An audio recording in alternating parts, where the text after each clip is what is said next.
Suara pertarungan Duan Museng dan dua komandan kavaleri hitam terus terdengar di luar. Apakah ini kekuatan sejati pavilion surga iblis? Batasan umur berapa? Kemunduran dalam kultivasi apa? Li King, sang penembak jitu yang dapat menyelesaikan kesengsaraan jiwa dengan satu gerakan. Kekuatan Jitian Dao masih di puncaknya. Guru sungguh mengagumkan.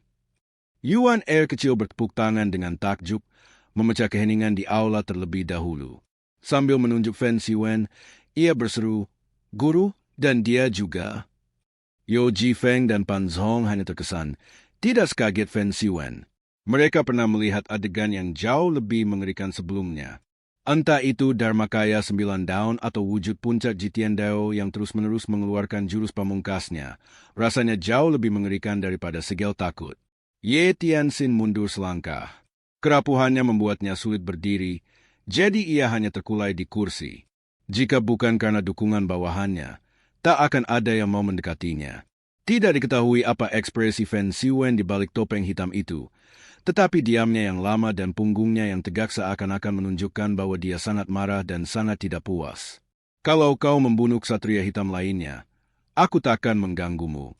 Tapi 4 ksatria hitam, siapapun yang menyentuh mereka akan menjadi musuhku," kata Fen Siwen kata demi kata. Semua orang juga memperhatikan bahwa sikap Fen Siwen telah berubah, dan sapaannya yang penuh hormat kepada Lu You menjadi, "Kamu." Itu berarti dia marah. Lu You dengan santai melirik situasi pertempuran di luar aula. Duan Museng menjadi semakin berani seiring berjalannya pertempuran, dan pemahamannya dengan Overlord Spear menjadi semakin kuat. Kedua ksatria hitam itu awalnya memiliki keunggulan, tetapi sekarang secara bertahap diimbangi oleh Duan Museng dan kini seimbang. Tidak akan lama lagi sebelum Duan Museng menang. Sedangkan untuk Ming Xin, Lu You sama sekali tidak khawatir. Yang mungkin kurang beruntung adalah Chen Zhonghe, pemimpin 4 penunggang hitam. Gunung Jinting selalu menjadi wilayah pavilion surga iblis. Gunung ini biasanya dijaga oleh penghalang dan berada di bawah kendali sang guru. Para murid tidak berani keluar sesuka hati, jadi mereka berkeliaran di sekitar Gunung Jinting dan mengetahui setiap sudutnya dengan jelas. Ming Xin berlari ke sana kemari untuk memanfaatkan keakrabannya dengan medan dan mempermainkan lawan-lawannya. Lu You mengelus jenggotnya, menatap Fen Siwen, dan berkata, "Leng Luo, lagi pula, kau masih saja melebih-lebihkan dirimu sendiri." Fen Siwen mengepalkan tangannya sedikit.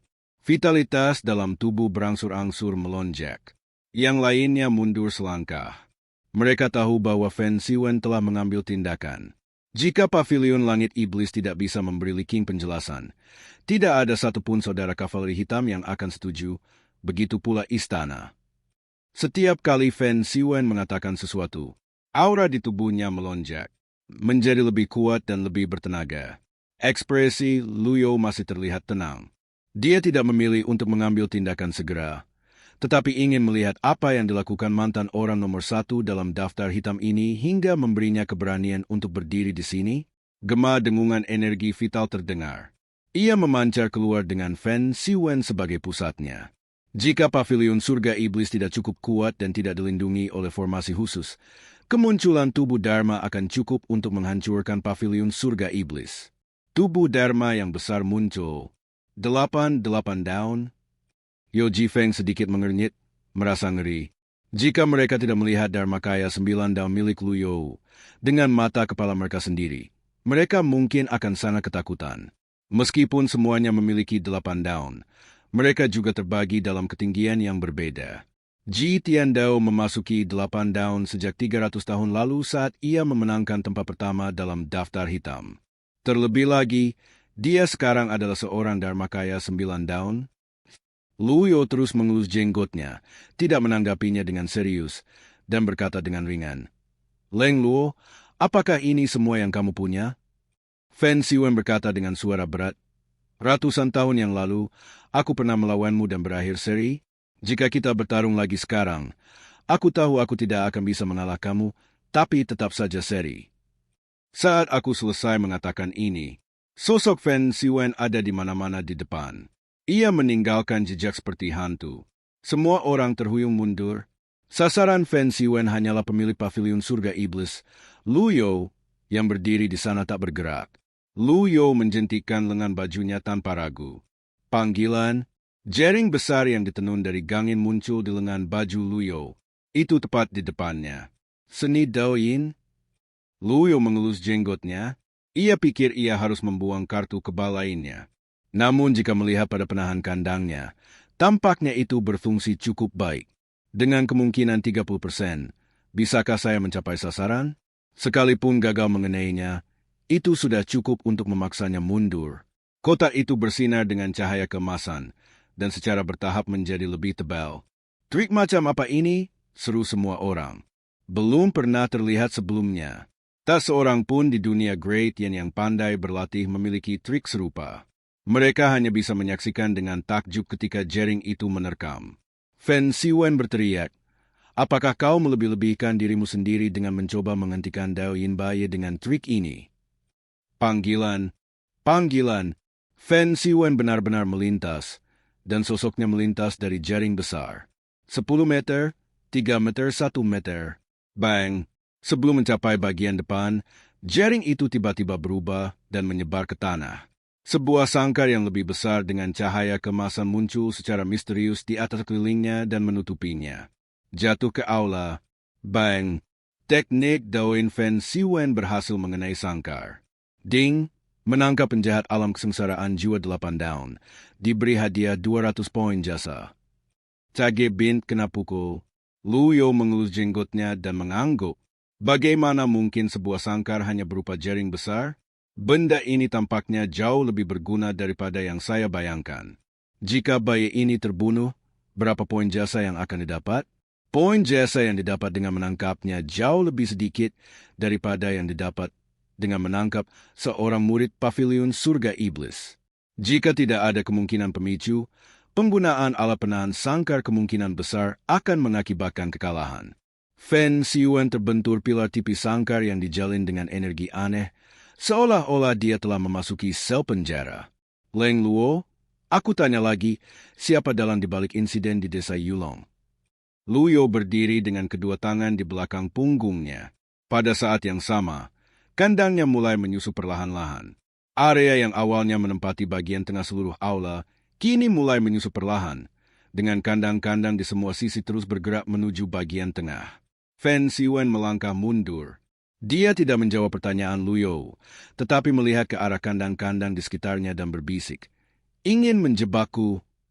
Pertanyaan, mau menjebakku? Penuh percaya diri. Tingkah kultivasi bayi di alam kesengsaraan jiwa akan memberikan siapapun rasa percaya diri yang kuat. Sangkar 6 sisi membentuk matriks persegi dan terus menyusut. Fen Siwen mundur 3 langkah, meletakkan tangannya secara horizontal di depannya dan mengubah gesturnya. Lu Yo mengangguk pelan. Teknik kekuatan ilahi agung Daoyin. Ini kesempatan bagus baginya untuk menguji kemampuan kandang tersebut. Bisakah kekuatan magis yang hebat itu lolos dari penangkapan kandang tersebut? Gerakan Fen Siwen selesai dalam sekejap. Energinya juga meledak saat itu selesai. Bang! Kandangnya makin sempit. Bang! Bang! Bang! Bayangan yang tak terhitung jumlahnya terus bertabrakan di dalam sangkar, bagaikan binatang buas yang marah, berlarian ke sana kemari. Orang biasa tidak akan bisa melihat bayangannya dengan jelas. Kecepatannya terlalu cepat. Namun, sebagai seorang kultivator yang kuat, semua orang yang hadir dapat melihatnya. Hanya saja, bayangannya tidak sejelas itu. Meskipun demikian, kekuatan bertarung yang ditunjukkan Fen Siwen tetap mengejutkan. Suara tabrakan terus bergema di seluruh aula. Tetapi bagaimanapun ia menggunakan tipu daya ini, ia tidak dapat lepas dari belenggu kandang. Lu Yo hanya menggelengkan kepalanya. Kamu kurang beruntung. Ada kemungkinan 30% kamu akan mengalaminya. Lu Yo merasa agak berisik. Menerima?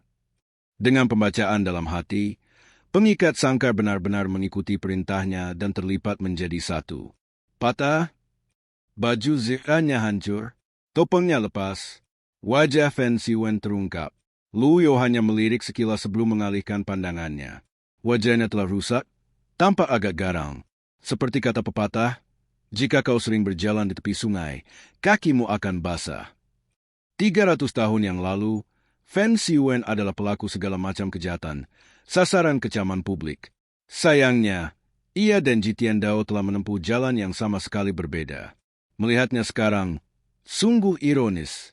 Dari awal sampai akhir, kau selalu melebih-lebihkan dirimu sendiri, kata Luyo ringan. Fen Xiwen sepenuhnya menyerah dalam perlawanan. Dia merasakan kurungan itu melilitnya, mengikat erat bukan hanya tubuhnya, tetapi juga kultivasinya. Dia mencoba memobilisasi energi vital di laut kidantiannya, tetapi tidak berhasil. Bahkan lebih mustahil untuk melepaskan diri dari kurungan hanya dengan mengandalkan kekuatan fisik. Fen Xiwen menatap Luyo dengan agak enggan. Luyo masih tampak tenang dan kalem, seolah semuanya terkendali, dan memang demikianlah adanya. Tua, senior, apa sebenarnya yang kau inginkan? Fen Xiwen tidak mengerti. Kekuatan pavilion surga iblis memang melampaui harapannya. Apa yang terjadi hari ini berada di luar kendalinya. Luyo berkata dengan tenang, siapa dalang di balik pembantaian desa Yulong? Fen Xiwen menatap iblis tua yang kuat ini dengan sedikit ketidakpercayaan. Dia benar-benar menyinggung kavaleri hitam dan para petinggi istana karena seorang pengkhianat. Fen Xiwen memalingkan kepalanya. Luyo tidak peduli dan berkata, aku punya banyak waktu. Berapa lama? Fen Xiwen terbatuk. 15 tahun. Paling lama 15 tahun. Siapa di dunia ini yang masih mengingatmu, Jitian Dao? Yuan Er kecil mengayunkan tinjunya dan menjawab, aku ingat. Fen Xiwen melirik gadis itu tanpa berkata apa-apa. Luyo mengangguk dan berkata, itu tidak penting. Senior tua, tidak ada gunanya bagimu untuk membunuhku. Mereka yang bergabung dengan Ksatria Hitam, mereka semua mengabaikan hidup dan mati. Bahkan jika semua ksatria hitam terbunuh dalam pertempuran, kau tidak akan menemukan hasil apapun. Kau hanya keras kepala. Luyo menggelengkan kepalanya sedikit. Dia mengabaikan Fen Xiwen. Untuk bisa bergabung dengan pasukan ambu seperti Black Knight, 300 tahun adalah waktu yang cukup baginya untuk melatih mulutnya dengan baik. Bagi orang seperti ini, kematian tidak dapat digunakan untuk mengancamnya. Luyo tidak terburu-buru. Karena semua orang mengira ia hanya bisa bertahan sekitar 10 tahun paling lama, maka ia akan hidup dengan baik dan menunjukkannya kepada mereka. Dia benar-benar punya banyak waktu untuk dihabiskan bersamanya. Di luar aula, setelah Duan Musheng membuka daunnya, ia tampak berubah total. Ia memiliki aura dan vitalitas yang liar dan mendominasi. Gaya bermain yang kasar ini menyembunyikan kelembutan di dalamnya. Setiap kali kedua ksatria hitam hendak menyentuh tubuhnya, Duan Musheng selalu berhasil menghindarinya. Pertarungan ketiganya terlalu sengit. Tidak ada satupun bagian lantai batu biru di alun-alun di luar aula utama pavilion surga iblis yang utuh. Tapi itu tidak masalah. Luyo mengelus jenggotnya dan menyaksikan pertempuran dengan tenang. Pertarungan itu sulit untuk diputuskan. Melihat ini, Luyo berkata dengan suara berat, terlalu lambat. Pengingat ini disertai dengan jejak vitalitas, dan gelombang suara melewati dan memasuki telinga Duan Musheng. Duan Musheng mengerti dan tiba-tiba melesat dengan kecepatan tinggi. Tombak penguasa di tangannya tak terlihat lagi. Yang tersisa hanya bayangan-bayangan berantakan di mana-mana. Kedua ksatria hitam itu sedikit terkejut. Energi internal kedua belah pihak terus bertabrakan dan saling terkait. Pada titik ini, hampir sulit bagi mereka untuk mempertahankan kecepatan dan gerakan secepat itu. Duan Musheng benar-benar bisa melakukannya? Raksasa, Luyo menunjuk ke arah situasi pertempuran di lapangan dan berkata, Leng Luo, kau tidak hanya melebih-lebihkan dirimu sendiri, tapi juga meremehkan pavilion langit iblis. Duan Musheng sebenarnya memperoleh keunggulan. Kedua ksatria hitam itu merasakan tekanan tiba-tiba meningkat, dan ratusan bayangan senjata terus menusuk mereka. Tidak masalah apakah Anda memiliki energi yang kuat atau tidak, dan Anda tidak takut dengan perlindungan tubuh Dharma. Jika tombak penguasa digunakan secara maksimal, ia dapat menghancurkan tubuh Dharma. Bang, bang, bang, bang. Kedua ksatria hitam dan tubuh Dharma mereka tidak dapat menahan tekanan dan mulai mundur. Bagaimana ini mungkin? Alam kesengsaraan jiwa yang tak berdaun tengah menekan alam kesengsaraan jiwa yang berdaun 2 dan berdaun 3. Duan Musheng yang melakukannya. Tepat saat Duan Musheng melompat, Luyo meliriknya dan berkata melalui transmisi suara, Jika kita tidak menggunakan jurus terkuat kita sekarang, kapan lagi kita akan menggunakannya? Jurus terkuat dalam seni bela diri apapun dapat disebut sebagai kekuatan supernatural yang hebat. Gerakan ini menghabiskan banyak energi, jadi sebaiknya tidak digunakan berkali-kali. Tetapi Dua Museng seperti mesin dengan energi tak berujung, dan kondisinya tidak pernah membaik dari awal hingga akhir. Bimbingan sang guru memberinya lebih banyak kepercayaan diri. Tombak penguasa terayun.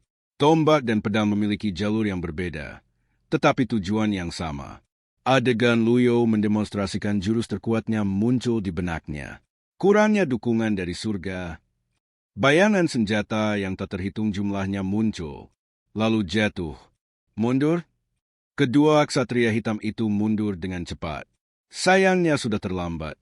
Bang, bang, bang. Ki pelindung kedua ksatria hitam itu tertusuk oleh tombak penguasa. Pada saat yang sama, bayangan tombak terus bergerak maju, berayun ke kiri dan ke kanan, dan langsung menusuk 2 kali. Keduanya terbang mundur, celepuk. Mereka jatuh di tanah batu biru yang retak. Darah mengalir dari bahu mereka. Kedua pria itu menutupi luka mereka dan menatap Dua Museng dengan ngeri. Mereka kalah telak, sungguh telak. Tidak ada konspirasi atau tipu daya. Tidak mengambil keuntungan dari orang lain. Hanya adil dan jujur, 1 lawan 2. Luyo memasang ekspresi tenang, mengelus jenggotnya dan mengangguk. Dua Museng memenangkan pertarungan. Kepercayaan dirinya melonjak, dan dia semakin bersemangat. Ia berlutut dengan 1 kaki, mengepalkan tinjunya, dan berkata, "Guru, terima kasih atas bimbingan MU. Aku telah menyelesaikan misiku dan menangkap mereka berdua." Dia meraih tombak penguasa dan mengarahkannya ke Yu Chong dan Duan Yanhong. Takut mereka akan melarikan diri. Fen Xiuwen mencengkeram sangkar itu, matanya penuh ketidakpercayaan. "Ada orang lain?" kata Luyo dengan tenang. Fen Xiuwen menelan ludahnya. Kesombongannya yang sebelumnya telah sirna sepenuhnya oleh pukulan-pukulan beruntun ini. Bawahanku tidak kompeten. Bawahanku tidak kompeten. Yu Chong dan Duan Yanhong dipenuhi rasa malu. Yuan Er kecil berkata kepada mereka berdua, "Tidak ada yang namanya tidak kompeten atau tidak. Jika kalian bisa mengalahkan tuanku, kalian bisa membanggakannya nanti." Duan Museng menggaruk kepalanya. "Bukankah dia kalah dariku?" Yuan Er kecil menghampiri Luyo sambil tersenyum dan berkata, "Kakak ketiga, tubuh Dharma MU telah membuka daun. Terima kasih guru karena telah mengajarimu tombak Maharaja." Kalau bicara soal tombak penguasa, semua orang merasa iri. Dalam pertempuran tadi, tombak penguasa hampir mencuri semua perhatian. Master Kavaleri Hitam Yu Chong dan Duan Yanhong dikalahkan dengan keyakinan, terutama ketika mereka bertemu monster seperti Duan Museng, yang kebetulan memiliki senjata tingkat surgawi. Duan Museng mengangguk. "Adik junior, kau benar. Kebaikan surgawiku cacat dan jauh lebih rendah daripada kebaikan guru. Jika bukan karena tombak penguasa, aku khawatir aku tidak akan bisa mengalahkan mereka berdua." Yu Chong dan Duan Yanhong mengangkat kepala mereka dengan susah payah, menatap Fen Xiuwen yang terjebak dengan ekspresi ngeri di wajah mereka. Mengapa pemimpin kavaleri hitam dari Dharmakaya 8 Daun tidak mampu melawan sama sekali? Mereka bertempur sengit, tetapi akhirnya kalah. Mengingat tingkah kultivasi sang pemimpin, bukankah seharusnya dia bertarung melawan Jitian Dao selama 3 hari 3 malam tanpa pemenang yang jelas? Itu juga kesalahan mereka karena mereka begitu fokus melawan Dua Museng sehingga mereka tidak menyadari apa yang terjadi di dalam pavilion surga iblis. Luyo masih berdiri dengan tenang di aula. Matanya menyapu Yu Chong dan Duan Yanhong, dan dia berkata dengan tenang, "Segala kultivasi mereka, murid ini mematuhi perintahmu." Duan Museng membungkuk. Pada saat ini, Pan Zhong melompat keluar dan berkata, "Serahkan ini padaku, aku lebih ahli dalam hal itu." Kultivasi seorang kultivator pada akhirnya dicapai dengan memobilisasi energi vital dari laut Qi dan Tian melalui 8 meridian luar biasa. Metode konvensional untuk menyegel 8 meridian tidak terlalu efektif. Banyak individu licik suka menyembunyikan rencana cadangan di dantian mereka yang dapat menembus 8 meridian yang tersegel. Luyo meletakkan tangannya di belakang punggungnya dan mengangguk, berkata, Teknik penyegelan titik akupunktur Jingming Dao memang unik. Pan kembali bersemangat setelah mendapat persetujuan Luyo. Yu Chou melotot dan berkata, Jingming Dao adalah sekte yang bergengsi dan bermartabat. Bagaimana mungkin ada pengkhianat sepertimu? Awalnya dia tidak marah, tetapi kalimat ini langsung membuat Pan Zhong marah. Diam, jenderal yang kalah. Sosok Pan Zhong berkelebat saat ia melakukan teknik penyegelan titik akupuntur. Di samping mereka, Duan Museng memegang tombak penguasa terbalik, berdiri agak miring di belakangnya. Matanya tertuju pada mereka berdua. Jika mereka melakukan gerakan yang tidak biasa, ia akan langsung mengubah mereka menjadi hantu. Dalam sekejap, Pan Zhong menyegel kultivasi keduanya. Dia hanyalah seorang kultivator di alam pengadilan ilahi. Hampir seluruh kekuatannya dihabiskan untuk menyegel sang master di alam kesengsaraan jiwa. Tak ada sedikit pun vitalitas yang tersisa. Pan Zhong menyeka keringat di wajahnya dan berkata, Master Pavilion, aku telah menyegel 8 meridian mereka berdua. Tak seorang pun bisa melakukannya selain aku. Luyo hanya melambaikan tangannya, dan Pan Zhong pun berlalu sambil berkata, kurung mereka dan awasi mereka setiap saat. Sekalipun kultivasinya tersegel, ia tetap perlu mencari seseorang untuk menjaganya. Percaya diri memang baik bagi Pan Zhong, tetapi terlalu percaya diri itu arogan. Ya, Pan Zhong dan Yo Jifeng keluar pada saat yang sama dan membawa keduanya pergi. Tanpa kultivasi mereka, mereka akan berada di bawah belas kasihan orang lain. Luyo kembali ke singgasana di aula utama, duduk perlahan, dan memanggil nama, Ye Tianxin. Seluruh tubuh Ye Tianxin sedikit gemetar. Mungkin karena kelemahan jangka panjang, ekspresinya tampak sangat kesakitan. Ketika Luyo memanggil namanya, Ye Tianxin meluncur turun dari tempat duduknya, berlutut di tanah, dan berkata dengan penuh semangat, Guru? Guru? Luyo menggelengkan kepalanya dengan acuh tak acuh, mengabaikannya.